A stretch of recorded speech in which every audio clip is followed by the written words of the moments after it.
Bien, bonjour à toutes et à tous. Merci d'être venus aujourd'hui à mon invitation, à l'invitation de Madame Groll pour ce point presse dans le cadre de cette affaire. Je suis Mathieu Héroldi, avocat au barreau de Strasbourg. Je suis l'avocat de Madame Groll, la maman de Lina.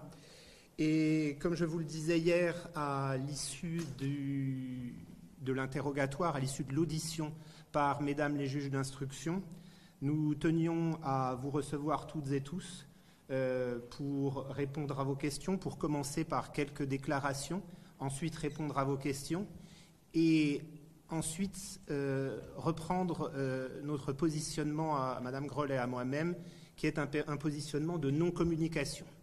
Vous le savez, quand j'ai eu le plaisir d'être le conseil de Madame Groll dans ce dossier, j'ai communiqué à l'AFP en indiquant que Madame Groll souhaitait être protégée de la pression médiatique suite à ce drame qui l'a touchée depuis le 23 septembre de cette année et qu'elle ne ferait plus aucune communication dans la presse et que moi-même, je ne répondrais à aucune question. Ce positionnement médiatique a changé lorsque les deux juges d'instruction ont accepté à ma demande de nous recevoir, ma cliente et moi-même, pour ce qu'on appelle une audition de partie civile. La constitution de partie civile a été effectuée depuis le début de la procédure. C'est un acte qui indique officiellement aux deux juges d'instruction que je suis l'avocat de Madame Groll. Une partie civile a des droits dans un dossier et a le droit à être partie prenante dans un dossier, et c'est bien normal pour la partie civile principale que je représente, ou en tout cas pour la maman de la personne disparue, d'être au centre de ce dossier. Ce qui nous a étonnés, alors que Madame Groll et moi-même participons à l'enquête de manière active quand il y a des demandes de la part des enquêteurs d'audition, quand il y a des demandes pour vérifier certains points. Madame Groll a un contact régulier avec les enquêteurs qui sont en charge de ce dossier. Et je l'ai déjà dit et je le réitère, nous saluons aujourd'hui, encore une fois, le travail des enquêteurs qui font un travail de longue haleine, qui font un travail important, qui font un travail fatigant pour retrouver Lina et qui donnent tous les moyens et qui donnent tout de leur personne pour retrouver Lina. Mais malgré cette implication de Madame Groll dans le dossier, elle n'a, et j'utilise à dessein encore le présent, vous le verrez, elle n'a aucune information sur le dossier. Ce qui signifie quoi procéduralement ? Quand on est partie civile, on se doit de pouvoir consulter le dossier de la procédure, qui est à la disposition des parties. Or, pour qu'un dossier soit à la disposition des parties, il faut qu'il entre dans le cabinet des juges d'instruction. Et il faut qu'il soit physiquement présent au cabinet des juges d'instruction. Or, aujourd'hui, le seul dossier qui est présent au cabinet des juges d'instruction, qui est, selon le terme technique, coté, c'est le dossier de l'enquête préliminaire. Vous savez que ce dossier a fait l'objet d'une enquête préliminaire ouverte par le parquet de Saverne, puis, à cause des spécificités procédurales, le parquet de Saverne n'étant pas, j'ai plus les termes exacts, pôle criminel de mémoire, mais micropôle ou infrapôle, les termes techniques à la limite, peu importe, il a été transmis pour compétence à deux juges d'instruction de Strasbourg, en l'espèce Madame Thoman, doyenne des juges d'instruction, et Madame Valérie Iltis, le parquet de Saverne, ayant fait ce choix plutôt que de saisir le juge d'instruction, Madame le juge d'instruction de Saverne. Et depuis la désignation de ces deux juges d'instruction, plus rien, il n'y a plus rien dans le dossier.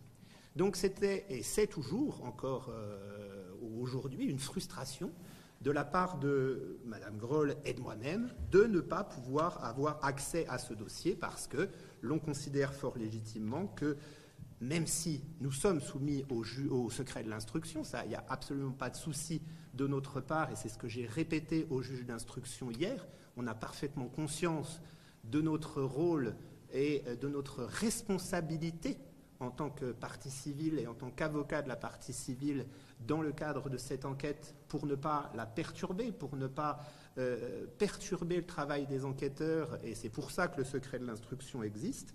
Mais malgré ce secret de l'instruction, nous avons la frustration de ne pas pouvoir avoir accès au dossier, de ne pas savoir ce qu'il se passe, de ne pas connaître les pistes qui sont fermées, de ne pas connaître les pistes qui restent encore ouvertes.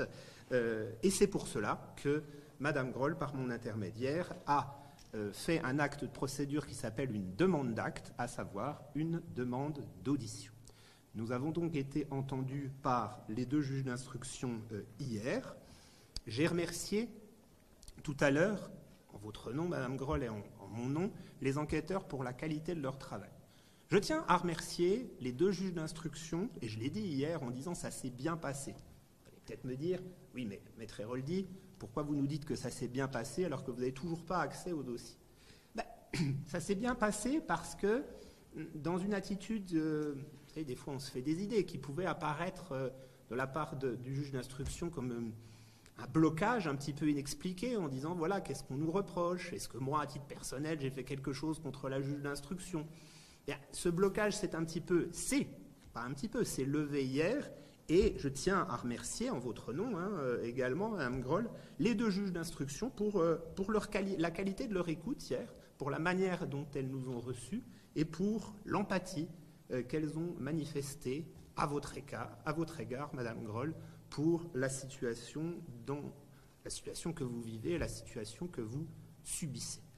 Elles nous ont expliqué, alors je ne partage pas leur opinion, mais ça c'est le principe du fonctionnement de la justice, et on peut ne pas partager l'opinion de quelqu'un tout en le respectant et tout en le remerciant pour la qualité des propos échangés avec nous. Elles nous ont expliqué que l'enquête était longue, on a pu avoir des détails un peu plus directs sur la façon dont travaillaient les gendarmes. On a été convaincus, on s'en doutait, et encore une fois, ayant des contacts directs avec les enquêteurs, on pouvait quand même se faire une certaine idée de la qualité de leur travail, mais on a été convaincus et on a reçu l'assurance que toutes les pistes étaient vérifiées, parce qu'il y a, et vous vous en doutez bien, beaucoup de gens qui dénoncent certaines choses de manière parfois un petit peu farfelue, des médiums qui proposent leur aide en disant voilà, moi j'ai des dons, j'estime savoir où est le corps de Lina, et des déclarations plus ou moins spontanées. Eh bien, les juges d'instruction nous ont assuré que rien n'était laissé au hasard. C'est-à-dire que la moindre petite piste, le moindre petit écart dans une déclaration, la moindre proposition d'aide est vérifiée, est contrôlée, est checkée par les gendarmes. Et tous les moyens sont mis, et ça nous satisfait, tous les moyens sont mis tous les moyens de la justice sont mis pour que la vérité se manifeste. J'entends par là qu'il n'y a pas de restriction, et c'est ce qui nous a été indiqué hier, il n'y a pas de restriction de budget. Si des expertises doivent être faites, il n'y a pas de limite maximum. Il y a des moyens techniques qui sont mis en place. Vous savez qu'il y a une section de recherche à Strasbourg, à la gendarmerie, qui travaille avec une section locale, qui connaît plus les particularités de cette vallée vosgienne, qui connaît plus le milieu. Il y a des moyens d'investigation qui sont mis en place et qui ne font l'objet d'aucune restriction par la justice. Donc ça, c'est quelque chose d'important et d'intéressant pour Madame Groll et moi-même. On nous a indiqué également que dès qu'il y aurait un événement important dans le dossier, alors bien évidemment l'événement important, c'est de retrouver votre fille, c'est que Lina réapparaisse et puisse retrouver sa famille, mais dès qu'il y aura un événement important, c'est Madame Groll, la partie civile, qui sera informée en premier, et on a reçu l'assurance qu'on ne nous cachait rien. Voilà, ça, c'est pour ça que je vous dis, mesdames et messieurs, que je remercie en mon nom, mais surtout au nom de Madame Groll, mesdames les juges d'instruction, pour la qualité de leur écoute. Après, la frustration reste. La frustration reste. parce que, effectivement, c'est la position des juges d'instruction de nous dire que dans le cadre d'un dossier comme celui-là, c'est normal que le dossier ne soit pas mis à la disposition des parties immédiatement parce que, selon leurs termes, la commission rogatoire est toujours en cours, c'est-à-dire qu'elle est toujours en rédaction, en cours de rédaction, en cours de voilà, les feuilles s'accumulent au fur et à mesure de l'enquête qui avance au niveau des différents services et brigades de gendarmerie, et qu'il faut encore patienter pour avoir un retour partiel, puisque nous n'aurons qu'un retour partiel de cette commission rogatoire qui nous a été annoncée, nous sommes début février, mais qui nous a été annoncée pour la mi-mars. Voilà, j'ai dit que je respectais cette opinion, cette façon de voir, je la comprends, parce que voilà, c'est une affaire compliquée, il faut que la justice travaille en toute sérénité, mais encore une fois, même si nous la comprenons, même si nous avons été satisfaits de l'écoute des deux magistrates, des deux juges d'instruction, la frustration reste. Nous allons bien évidemment patienter parce que nous n'avons pas le choix, mais nous espérons que lumière soit faite de manière rapide et que l'INA puisse enfin être retrouvée. J'aimerais également profiter de cette conférence de presse et de ce point presse avec vous pour vous parler de deux éléments supplémentaires.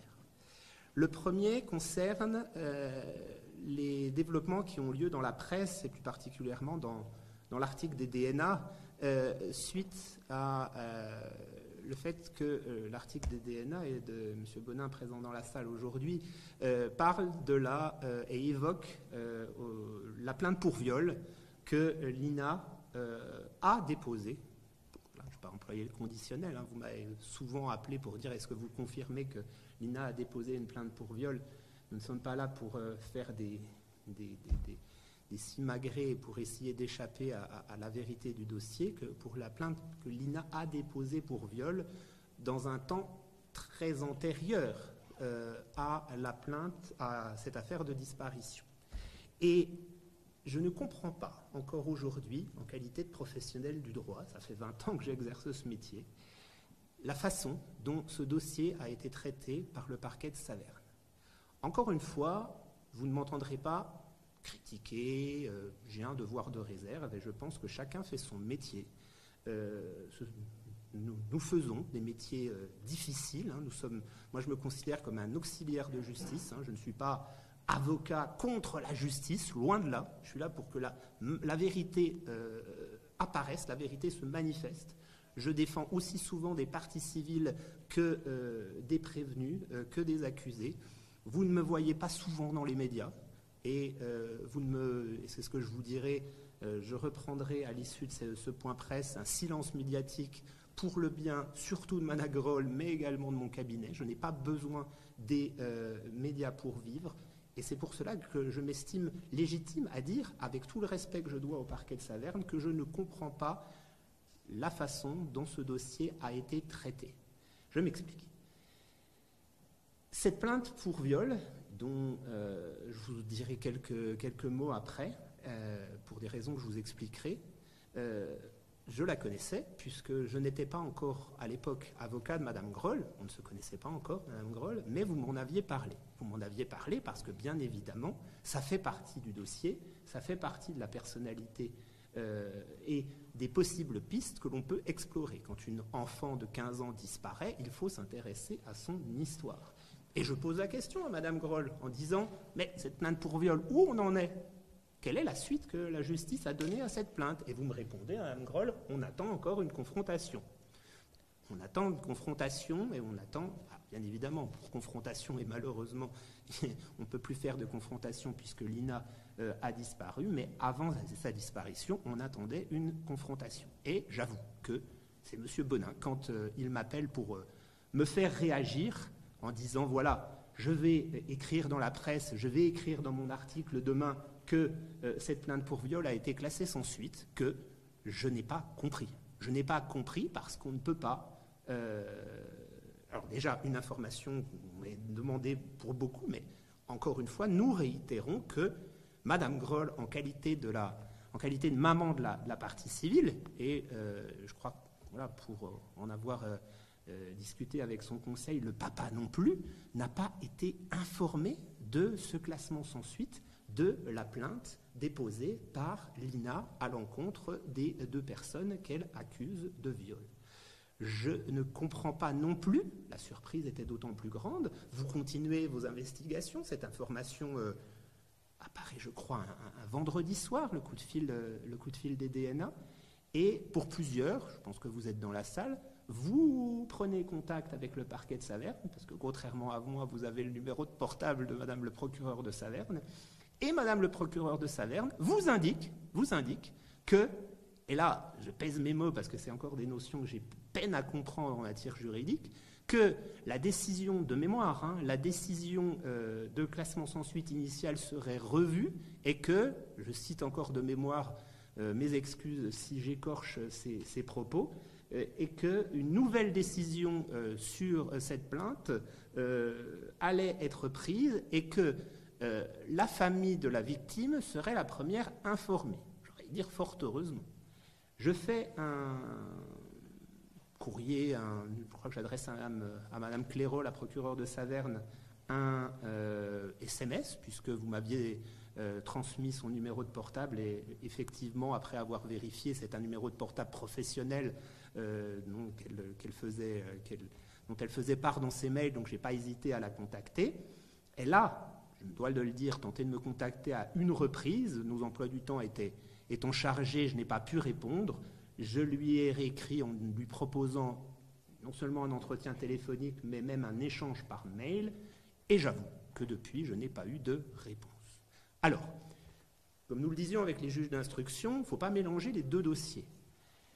Les juges d'instruction, Mme Thoman et Mme Iltis, ne sont en rien responsables de la procédure suivie pour viol à l'encontre de ces 2 jeunes gens. Ce sont des choses qui sont totalement distinctes. Simplement, moi, aujourd'hui, lors de cette conférence de presse, je demande au parquet de Saverne des explications et je demande à ce que Mme Groll, conformément à ce qui a été indiqué dans la presse, soit au courant de la teneur de la décision du parquet de Saverne et que des explications puissent être apportées sur, d'une part, ce classement sans suite qui aurait eu lieu bien avant la disparition de Lina, dont on n'a pas été informé, et d'autre part, le fait de savoir pourquoi la disparition de Lina aurait pu entraîner un réexamen du dossier. En quoi le fait qu'une jeune fille disparaisse peut entraîner un réexamen de cette plainte pour viol. Quelques mots maintenant de cette plainte pour viol. On m'a demandé est-ce que vous pouvez en donner plus de détails, comment ça s'est passé, etc., etc. Vous pensez bien que non. Je ne vais pas aujourd'hui vous donner les détails du dossier parce que même si c'est une procédure qui ne fait pas encore l'objet d'une instruction, et encore, moi je vous annonce aujourd'hui que nous avons décidé, pour faire bouger les choses, de ne pas attendre la réponse du parquet de Saverne, mais de porter plainte avec constitution de partie civile dans ce dossier-là également, ce qui entraînera la saisine du juge d'instruction savernois, parce que c'est un dossier qui relève de sa compétence, mais qui permettra au juge d'instruction savernois de contrôler le travail du parquet et de faire enfin toute la lumière. Je vous disais donc que ce dossier ayant vocation, suite à cette constitution de partie civile, à devenir un dossier d'instruction, je ne vais pas vous en parler. Je ne vais pas vous en parler pour ne pas entraîner de colibets, de rumeurs ou d'accusations infondées contre ce que des gens pourraient penser, et ce que la morale publique, on va dire, pourrait penser des activités de l'INA. J'entendais, oui, si elle est capable d'avoir des relations sexuelles avec des jeunes gens en soirée, c'est qu'elle avait des mœurs légères, et donc c'est pour ça qu'elle s'est fait enlever. Vous savez, les raccourcis sont extrêmement faciles. On y viendra également sur au 3e sujet que j'aimerais aborder avec vous aujourd'hui. Ce que je peux vous dire aujourd'hui, c'est qu'elle avait 12 ans et demi, c'est ça ? 13 ans et demi. c'était pas du tout une soirée. Lina ne sortait pas à cet âge-là. C'était une activité de fin d'après-midi. Elle était en train de passer un moment avec 2 ou 3 amis et elle s'est fait abuser. Elle s'est fait abuser et son consentement a été abusé. Je ne rentrerai pas dans les détails, mais j'appelle, s'il vous plaît, par votre intermédiaire, à de la réserve et à ne pas tirer des leçons ou des conclusions hâtives de ce qui paraît dans la presse quant aux comportements et aux habitudes que l'on aurait pu prêter à Lina de par cette plainte pour viol. Le dernier sujet est un sujet sensible, mais et et ça concerne également le parquet de Saverne. C'est quelque chose qui fait qui pose question à ma cliente et pour laquelle elle a porté plainte. C'est l'attitude d'un prétendu journaliste, et vous l'avez relevé dans la presse, et d'une plainte qui a été déposée contre un monsieur qui se fait prénommer Samir, je crois, avec une émission TPM-Y. Alors, je n'entends pas lui accorder plus d'importance qu'il le mérite, mais simplement, je confirme le dépôt de cette plainte, et là aussi, mes propos ne seront pas forcément contre lui, parce que je sais, pour avoir pris mon courage à deux mains et entendu et écouté quelques-unes de ses apparitions sur le réseau social YouTube, il fait des gorges chaudes de la plainte déposée à son encontre en disant « c'est parce que je dis la vérité que vous avez déposé plainte contre moi, je n'ai rien à craindre, etc. etc. » Donc je ne vais pas entretenir ce dialogue entre nous deux, et je n'ai pas du tout la volonté d'entretenir un dialogue avec lui. J'appelle simplement, par votre intermédiaire, le parquet de Saverne à faire les démarches nécessaires pour enfin donner suite à la plainte déposée par ma cliente contre cette personne. Il semblerait, après les informations que j'ai eues, que cette plainte ait été transmise à un groupement de gendarmerie de Metz, il me semble, qui est spécialisé dans les violences, enfin dans les infractions sur réseau, les infractions sur Internet. Je rappelle simplement que voilà, les conditions de la prescription d'une plainte pour diffamation sont extrêmement précises. Il y a une prescription qui est... Parce que mon but aujourd'hui n'est pas de brider à la liberté d'information. Ce monsieur peut dire ce qu'il veut tant qu'il ne porte pas atteinte à l'honneur et à l'intégrité de ma cliente. Je ne vais pas lui faire le plaisir de relever les différentes torrents d'immondices qu'il déverse contre ma cliente. Pour ceux qui ont eu le courage d'aller écouter quelques bribes de ces émissions, vous en êtes les témoins.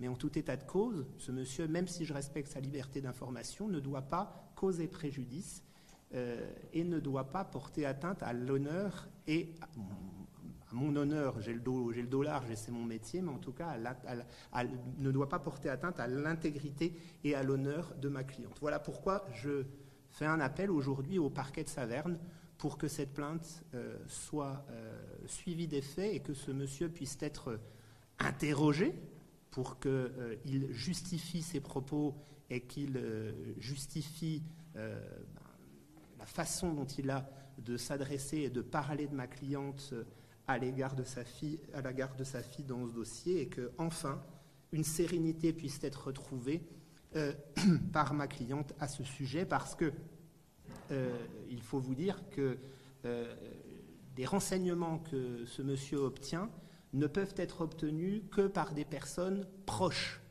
de ma cliente. Alors quand j'entends proche, pas des membres de la famille, mais nous avons et c'est ce qui inquiète ma cliente, nous avons la conviction que, et il l'a dit dans certaines de ses vidéos, ce monsieur propose de l'argent à des personnes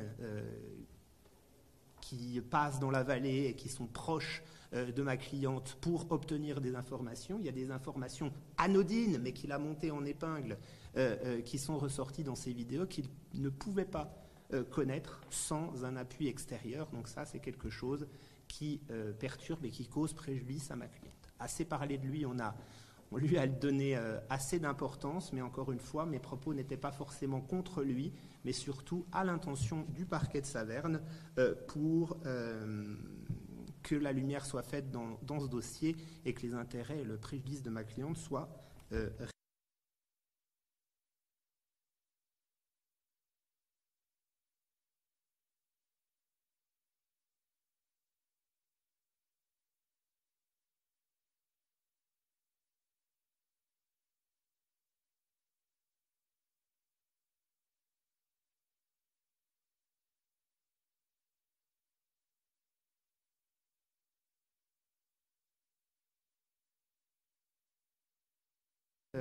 élément, jusqu'à nouvel élément, si nous demandons à nouveau à être entendus par les juges, si les juges nous convoquent pour nous faire part de certaines informations, nous pourrons éventuellement faire à nouveau un point presse.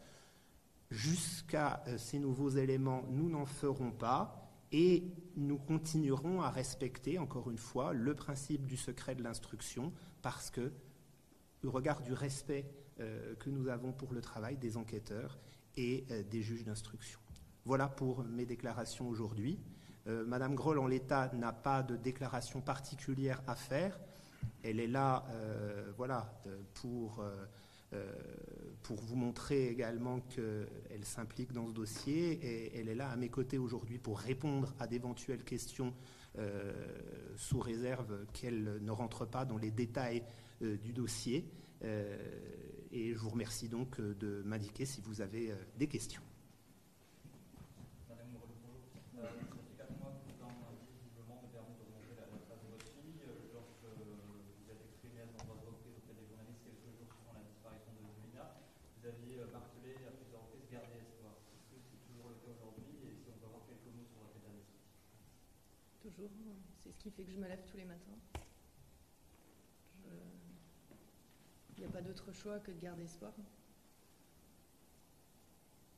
Comme me l'indiquait ma cliente, c'est effectivement cette formule qui est extrêmement importante. Il n'y a pas d'autre choix. Une maman, tant qu'elle n'a pas la preuve contraire, estimera toujours que sa fille est en vie, pensera à sa fille comme en vie, et elle ne peut, pour elle, et on la comprend, être qu'en vie. À quoi ressemble votre quotidien peut-être aujourd'hui? Comment est-ce qu'on fait face à un tel drame? Vous avez repris une activité professionnelle? Non. Est-ce que vous restez entouré par Tao peut-être, le petit ami de l'INES? Il est toujours à vos côtés à peine?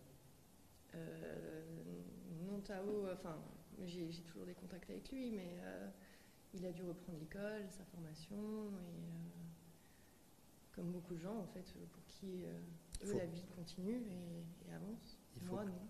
Il faut que la vie continue. Et Madame vit pour cette enquête et effectivement n'a pas encore repris d'activité professionnelle, est soutenue par certains membres de sa famille. Et voilà. Par toute ma famille, par les amis. Absolument, vous êtes soutenue. Et aussi, je remercie toutes les bonnes personnes qui m'envoient des messages, qui envoient des soutiens, des gestes. Tout, chaque acte bienveillant, je les remercie, vraiment. Bonjour. Vous ressentez cette frustration, effectivement, dont parlait Maître Héroldi, parce que vous avez la sensation d'être un peu à l'écart de l'enquête, comment vous vivez ça particulièrement? Alors, à l'écart, non, puisque je sais très bien que c'est le secret d'instruction et que c'est ainsi. La frustration, oui, complètement, parce que je voudrais savoir, savoir, comprendre. Et ça, c'est quelque chose de terrible au quotidien, de ne pas savoir, parce que je cogite tout le temps. Tout le temps, j'analyse, j'hypothèse, j'y pense. C'est un temps quand même, et c'est ce qui est difficile pour ma cliente. C'est un temps, vous le savez, le temps de la disparition de Lina est très court. Nous parlons de quelques minutes entre le dernier message à Tao et le moment où le téléphone arrête d'émettre. On parle de quelques minutes. Bien évidemment, je me suis rendu sur place. Les juges d'instruction nous indiquent également s'être rendus sur place. C'est une route où on va sur cette route. On n'y passe pas par hasard, entre guillemets, et donc c'est pour ça que cette frustration et cette incompréhension est grande. Qu'est-ce qui a pu se passer dans le cadre de ces quelques minutes? Mais nous n'avons pas le choix, et encore une fois, même si nous ne sommes pas forcément d'accord à cause de cette frustration avec la position des juges d'instruction et que nous aimerions en savoir plus dès maintenant, faisons avec et au moins profitons de la qualité d'écoute de ces deux magistrates. Je crois que vous aviez une question, madame. Votre avocat évoquait l'écoute et la bienveillance des deux juges d'instruction dans votre audition. Est-ce que vous pouvez nous en dire un petit peu plus avec votre ressenti à vous, avec vos mots à vous? Comment ça s'est passé? Je pense que c'est bien résumé. J'ai eu ce même sentiment d'écoute et oui, de bienveillance, d'humanité. Finalement, je pense que c'est ce que j'attendais de ce rendez-vous. En fait. Au bout de 4 mois, j'avais besoin de voir les responsables de l'enquête et d'avoir ce contact humain, en fait. C'est surtout ça. Elle voulait du concret. Pour l'instant, la juge d'instruction, c'était un personnage un peu éthéré. Madame Groll n'a pas l'habitude des choses de justice. Alors, bien évidemment, savait ce que c'était qu'un juge d'instruction. Mais voilà, Madame Sophie Thoman, doyenne des juges d'instruction, Madame Valérie Iltis, juge d'instruction, elle voulait se les représenter, elle voulait savoir qui était en charge et mesurer l'implication de ces deux magistrates dans ce dossier. Et ça, on en a été convaincus. Bien évidemment, c'est un dossier extrêmement important pour eux. Bien évidemment, c'est un dossier qui n'est pas laissé de côté et c'est un dossier qui ne passera pas à la trappe. Monsieur. Attendez, monsieur. Une question pour Maître Groll, s'il vous plaît. Vous avez évoqué plusieurs fois le parquet de Saverne, Mhm. Est-ce que vous estimez que l'enquête, à ses tout débuts, a été bien menée par le parquet de Saverne? Je n'ai pas d'observation particulière à faire sur cette enquête. Une enquête pour disparition comme ça est une enquête extrêmement dure à mener. C'est une enquête qui se fait sur quelques jours. Alors oui, dans certains dossiers, on a des chances. Quand on dit toujours les dossiers de disparition, soit ils se résolvent en quelques jours, soit ils se résolvent sur un temps très long. Mais vous m'avez entendu critiquer le parquet de Saverne à de nombreuses reprises, en tout cas à 2 reprises dans cette intervention. J'ai rien de particulier à dire, non monsieur, sur les premiers temps et l'enquête effectuée par le parquet de Saverne. Et encore une fois, j'ai rien à redire, et Madame Groll non plus, sur l'enquête en elle-même. Parce que même si on n'en connaît pas les détails, parce qu'on n'a pas les copies de la procédure, il y a bien évidemment des contacts avec les 2 directeurs d'enquête qui sont également des gens. Vous les avez remerciés, hein. Oui. Vous avez remercié tous les gens qui sont autour de vous, mais c'est également des gens remplis d'empathie, remplis d'humanité, et on a confiance dans la qualité de leur travail. Monsieur. Comment les juges d'instruction ont justifié de ne pas laisser accès aux actes d'enquête?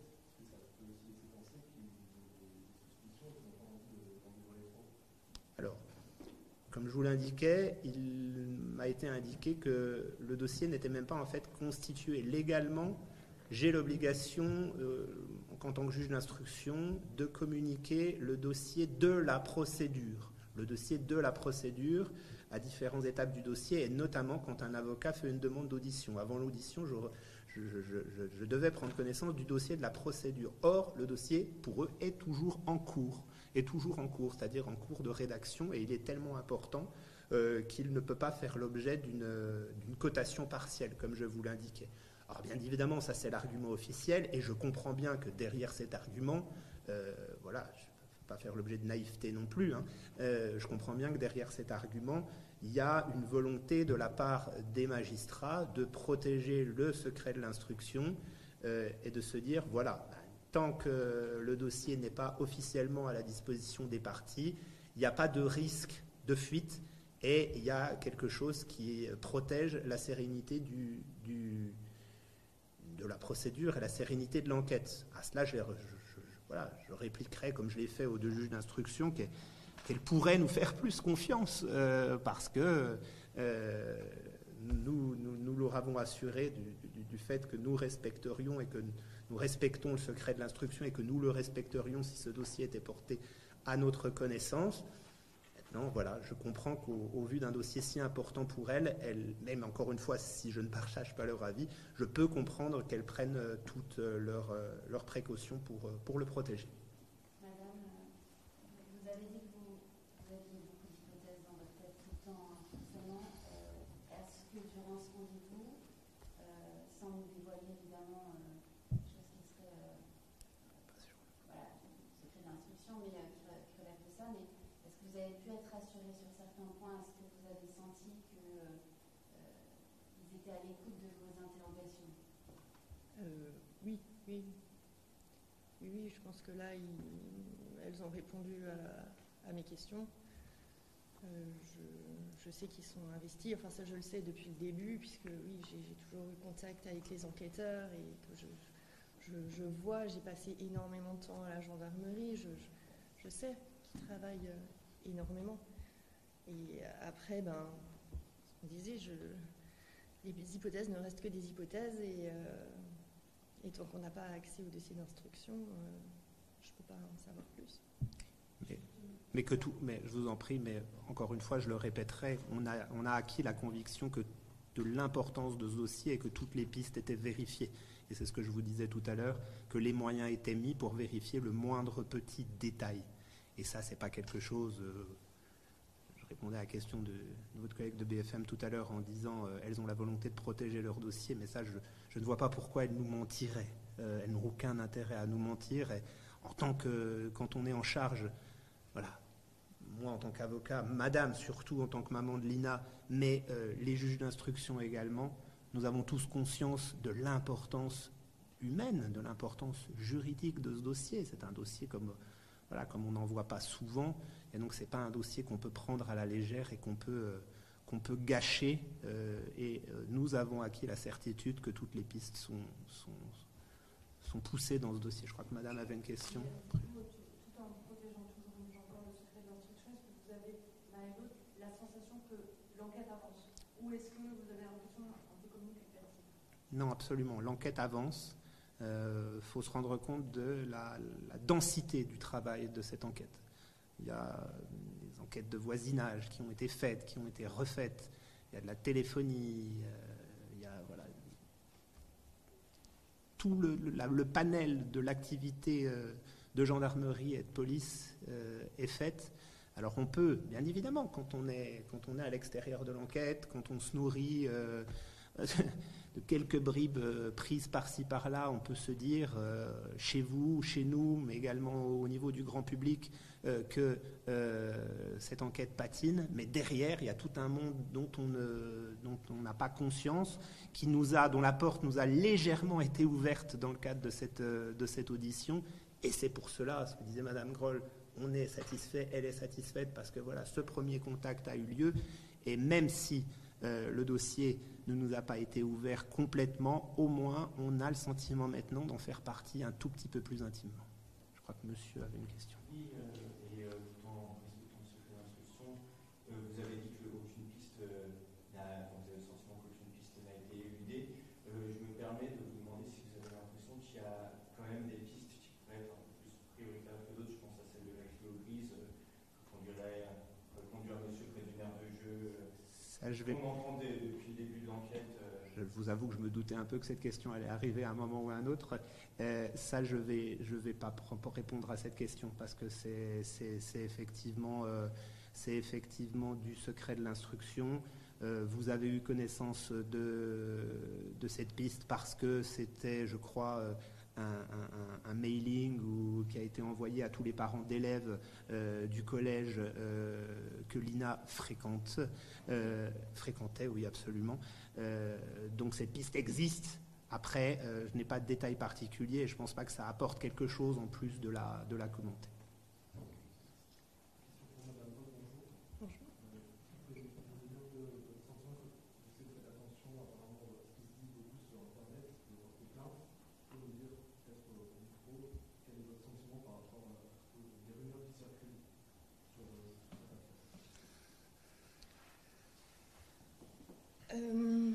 Comment dire? Vous l'avez dit dès le début de l'enquête, ça, qu'il ne fallait plus aller sur les réseaux. Oui, voilà, non, je me suis beaucoup coupée. Après, les choses arrivent à moi quand même. Et quand c'est tellement énorme, quand c'est tellement blessant, quand tout est tellement faux, forcément, à un moment donné, je ne peux pas ne rien dire et laisser faire. C'est pas possible. Il y a des limites à tout, en fait. On peut dire des choses. Je pense que tant que c'est dans le bon sens, que ça aide à aller vers la vérité, que c'est la véracité des choses, c'est bien. Après, toutes les dérives, non, je les dénonce. Parce que les gens ne se rendent pas forcément compte du mal qu'ils peuvent faire. La situation est déjà vraiment insupportable. Des fois, je me dis que je traverse l'enfer et que d'ajouter ça, c'est vraiment pas la peine. Certains commentaires sont même pas réfléchis, ils n'ont pas de sens, ou des commentaires sont faits sans même connaître la situation, des jugements. C'est compliqué. C'est compliqué, oui. C'est compliqué. Mais ça fait partie en fait de notre volonté de se protéger. Et on peut se demander à quoi sert un avocat de la partie civile, parce que voilà, l'affaire n'a pas débuté judiciairement parlant, il n'y a pas de suspect qui a été arrêté, Nina n'a pas été retrouvée. Et mon rôle en tant qu'avocat de la partie civile, c'est d'effectivement protéger Madame Groll. Et c'est pour ça, encore une fois, que dès le départ, ce n'est pas une protection vis-à-vis de vous, vous le comprendrez bien, et que face aux journalistes qui font leur travail et qui sont des vrais journalistes, on va dire, il n'y a absolument aucun souci, mais vous avez quand même une volonté d'avoir des choses, de poser des questions à chaque fois, et ça c'est déjà quelque chose qui peut perturber Madame Groll. Je n'ai pas dit qu'il la fait souffrir ni qu'il la dérange, mais alors vous pensez quand ce n'est plus un travail de vrai journaliste respectueux, etc. On en a parlé avec certains d'entre vous. Au début, il y a eu des marées de journalistes qui prenaient, comme on le voit dans les films, des photos à travers le grillage, des drones qui survolaient la propriété de Madame. Quelque chose qui, fort heureusement, grâce à mon intervention ou pas, peu importe, s'est amenuisé, voire a complètement disparu. Et c'est pour ça que nous sommes attentifs, et c'est pour ça que nous repartirons dans un silence médiatique, mais nous sommes attentifs quand des dérives ont lieu, comme celle dont j'ai parlé dans le cadre de mon intervention, à porter plainte pour que la justice s'y intéresse et que cela cesse. Dans cette volonté de se protéger, est-ce que vous, Mme Groll, vous êtes coupé des informations? Est-ce que vous êtes coupé de la radio, de la télévision, des journaux? Est-ce que vous évitez de lire, d'écouter, d'entendre ce qui se dit sur la disparition de votre fille au travers des médias aujourd'hui, d'une manière générale? Oui, complètement. Je me suis complètement coupée. Je vois juste quand c'est... Enfin, finalement, mon entourage qui, eux, voient en premier. Qui vous font remonter des informations. Voilà, qui me font remonter ou qui vont me protéger, en fait, de certains commentaires dont on se passe, en fait, et Madame, auxquels on ne tient pas à prêter attention. On s'intéresse beaucoup au côté droit, c'est vrai que même Madame avait une question. Pardon. Bonjour. Dans son état d'esprit, vous avez déposé des points de considération pour les filles concernant, mais par rapport au honneur et aux raccourcis que dénonçait votre avocat sur le mode de vie supposé de Nina, comment vous, en tant que maman, vous ressentez ces méchancetés, ces jugements, et qu'est-ce que vous voudriez dire aux gens qui les propagent? Que c'est d'une violence extrême, que tout est tellement difficile que ça m'atteint vraiment dans mon cœur de maman, dans mes tripes. Tout est compliqué, en fait. Oui, c'est cette violence extrême qui est psychologiquement très difficile à encaisser. J'ai l'impression que c'est une façon de revictimiser Nina, finalement, de commenter des choses qu'on ne sait pas, qu'on n'a pas le fin mot. Tout autant que nous sommes, on a la vie. Je ne sais pas si c'est revictimiser ou si je pense plus que chacun fait des commentaires au fur et à mesure où il va de son avis personnel et sans forcément savoir la réalité des choses. Madame. Je voulais savoir par rapport au classement sans suite de la plainte populaire, qu'est-ce qui vous a le plus choqué dans cette affaire? C'est que vous estimez que l'enquête a été mal menée, qu'elle a été classée sans suite, ou bien qu'on ne voulait pas dire tout à la fois? Tout. Un tout. C'est vraiment inentendable pour moi, tout ça. En fait, jusque-là, c'était pas possible. Non, c'est pas entendable, c'est pas possible. On peut pas ne rien faire. Et pour moi, ils étaient en train de... Alors, la justice est lente, on le sait, et les choses prennent du temps. Donc moi, j'en étais vraiment restée à me dire, c'est long. C'est long, mais c'est en cours. Alors, voilà, pas du tout. À titre personnel, moi, si vous me permettez d'ajouter quelque chose, c'est vraiment ce classement sans suite, sans aucune information. C'est-à-dire, on nous dit et on nous répète que le statut de la victime doit être important, qu'il y a des associations d'aide aux victimes. Quand on dépose plainte, on donne des coordonnées d'associations d'aide aux victimes. Et là, dans une affaire quand même de viol dénoncé par une jeune fille, voilà, ça a été dit et redit dans la presse qu'à partir d'un certain âge, jusqu'à un certain âge, on n'allait pas rechercher le consentement. Voilà, après, il y a eu des commentaires. Je ne ferai aucun commentaire dessus, mais qui étaient plus ou moins graveleux et qui étaient un peu inappropriés. Mais en tout état de cause, dans cette affaire-là et dans ce contexte-là, un classement sans suite non informé, nous ne comprenons pas. Juste, on va revenir sur madame. Dans le plan que vous dites, est-ce qu'on appelle l'infraction quoi qu'il arrive d'atteinte sexuelle? Parce que le classement est entendable possible. Non, absolument pas. Et c'est pour cela que... Alors, là aussi, vous m'avez entendu prononcer la phrase de respect pour les institutions judiciaires, en ma qualité d'avocat. Le parquet, il a ce qu'on appelle l'opportunité des poursuites. Donc, je peux critiquer, parce que c'est mon droit, nous sommes en démocratie, et tant que je garde une notion de respect, j'ai le droit, moi, en tant qu'avocat, de dire que je ne suis pas du même avis, et voilà, la critique doit être constructive, on n'est pas obligé d'arriver dans l'invective, et le manque de respect, et l'insulte, ou quoi que ce soit. La critique, c'est constructif. En revanche, je ne peux pas imposer au parquet de changer d'avis. J'ai le droit de dire que son avis, je ne le partage pas, qu'il n'est pas explicable juridiquement, mais, et c'est pour cela que je l'ai annoncé tout à l'heure, comme nous estimons que cette procédure a été malmenée, entre guillemets, au sens propre comme au sens figuré du terme, nous allons nous constituer partie civile. Madame Groll va se constituer par mon intermédiaire partie civile devant, alors Madame le doyenne, même si elle n'est que seule, des juges d'instruction de Saverne. Je crois qu'il y avait une question encore. Dans cette histoire de plainte pour viol, est-ce que vous pouvez nous confirmer que les personnes dont vous n'avez porté plainte ont un avis aujourd'hui de disparition? C'est une question qui suit sur le fond du dossier. Je crois que vos collègues de la presse s'en sont fait état. Mais en l'état, moi, je ne participerai pas. Encore une fois, je suis tenu au secret de l'instruction, donc je ne répondrai pas à cette question. Est-ce que quelqu'un d'autre encore, madame?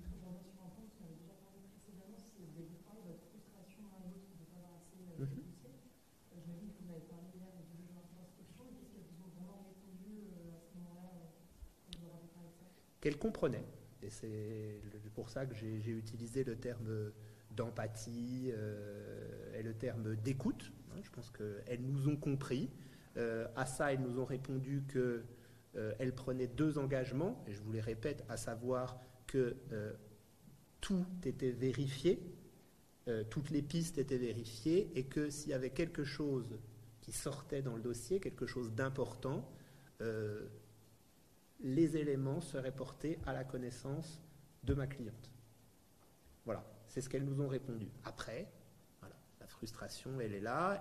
J'ai répondu à des questions sur pourquoi elles ont cette position-là. J'ai pu apporter quelques éléments d'explication.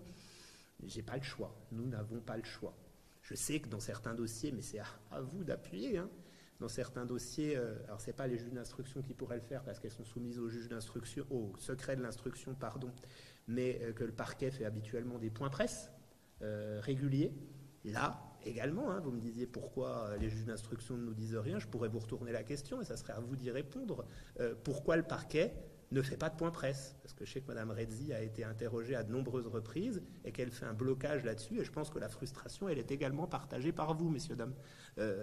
Donc voilà, pourquoi dans ce dossier-là particulier, on nous dit que c'est habituel dans les dossiers de ce type?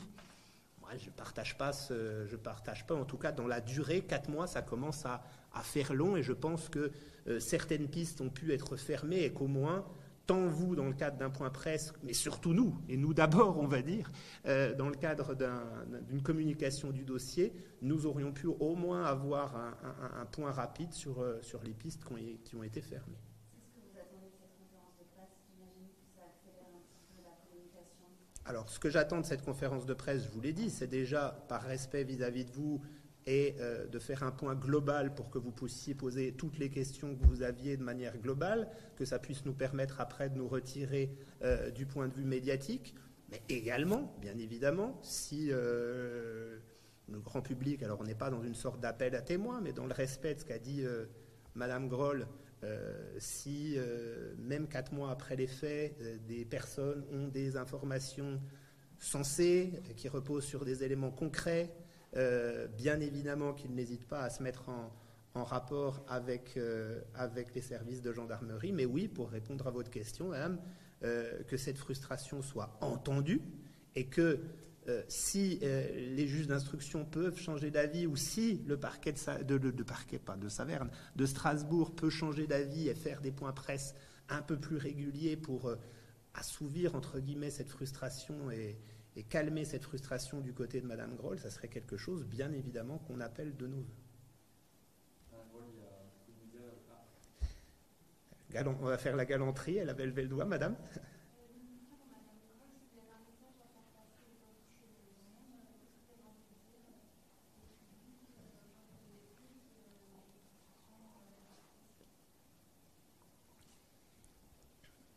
Je pense que là, ça met vraiment à jour toute l'importance de rendre justice. Que la justice soit faite. Parce que là, vraiment, je tiens à dire que là, je sais que tout le monde travaille. Tout le monde est vraiment impliqué dans l'enquête. Impliqué, oui. Par contre, concernant le viol, ouais, c'est terrible. Hein. C'est terrible d'avoir fait confiance, d'avoir tellement fait confiance, en fait, sans me poser de questions, parce que pour moi, c'était tellement normal que la justice fasse son travail, et que là, j'ai l'impression de... Enfin, pour moi, je parle au nom de Lina aussi, d'avoir été trahie. Personne, en n'agissant pas, ils ne l'ont pas protégée, alors qu'à 13 ans et demi, elle avait vraiment besoin que la justice la protège. Monsieur ? Pour rebondir sur la question de la consoeur, si vous avez un message pour Lina aujourd'hui, Bah toi, accroche-toi et reviens vite. Je t'aime. D'autres questions ? Madame ?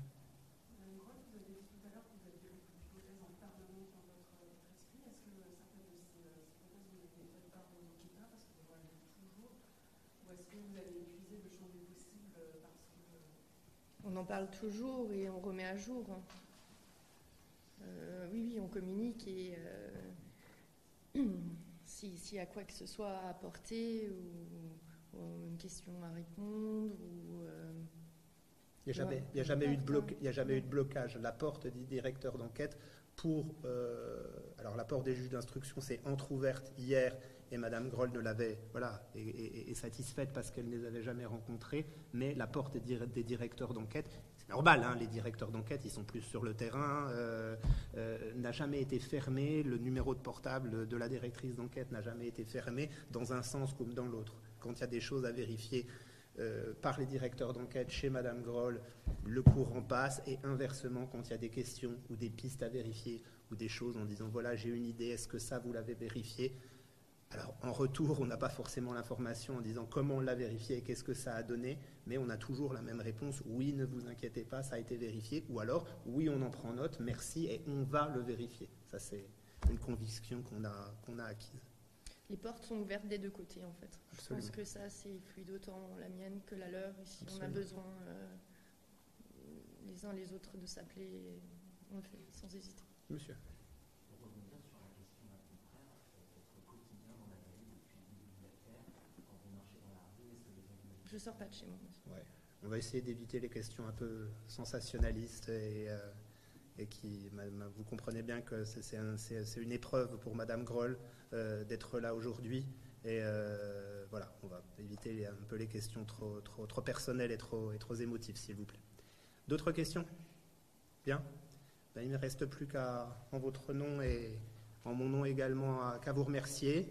Et on espère vous donner rendez-vous très vite. Ça voudrait dire que cette affaire va évoluer, qu'on aura des nouvelles de l'INA et qu'on aura de bonnes nouvelles à vous annoncer. On vous remercie.